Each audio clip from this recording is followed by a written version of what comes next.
Friends, आज सबको कहानी का महाराजा में स्वागत है। आज हम आप सबके लिए एक नया कहानी लेके आए हैं।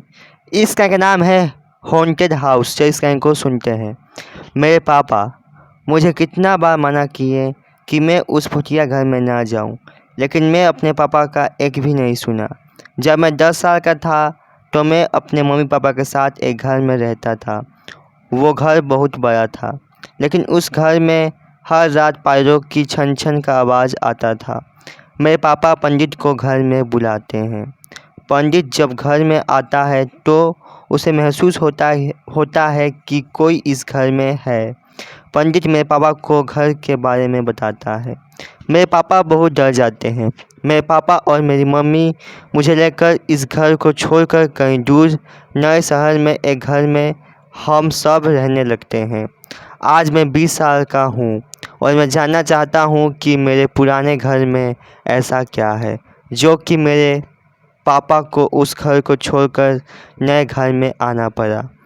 जब भी मैं पापा से पुराने घर के बारे में बात करता हूँ तो मेरे पापा बहुत डर जाते हैं और मुझे कहते हैं, वहाँ मत जाना बेटा।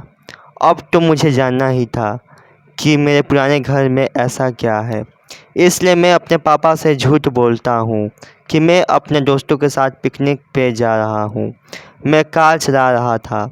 कुछ घंटों में मैं अपने पुराने घर में पहुँच जाता हूँ। वो घर खंडर हो गया था।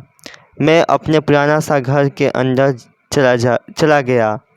उस घर में मेरे मम्मी पापा की तस्वीर था। मैं उस तस्वीर को देख ही रहा था, तभी मुझे घर के दूसरे कमरे से किसी के रोने की आवाज़ सुनाई देता है। मैं डरते हुए रूम के अंदर चला जाता हूँ तो रूम में एक बूढ़ी औरत थी और सिर झुकाए रो रही थी।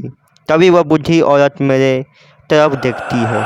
मेरा तो धड़कन ही रुक जाता है, क्योंकि वह बूढ़ी औरत बहुत भयानक लग रही थी। तभी वह बूढ़ी औरत मेरा गर्दन पकड़कर दबाने लगती है। मेरे सांसें जवाब दे रहा था।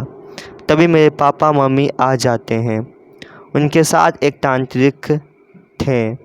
वो तांत्रिक उस बूढ़ी औरत पे गंगा जल डालकर जला देता है। मेरे मम्मी पापा मुझे बचा लिए। जब मैं अपने पापा से उस बूढ़ी औरत के बारे में पूछा तो मेरे पापा मुझे बताएं कि वो मेरी दादी थी, जो कि काला जादू करती थी और बच्चों को बलि दे देती थी, लेकिन एक दिन तुम्हें मारने वाली थी, इसलिए मैं उसे मार दिया। तो दोस्तों, अगर ये कहानी आप सबको पसंद आए तो हमारे चैनल को लाइक कमेंट सब्सक्राइब करना मत भूलिएगा दोस्तों।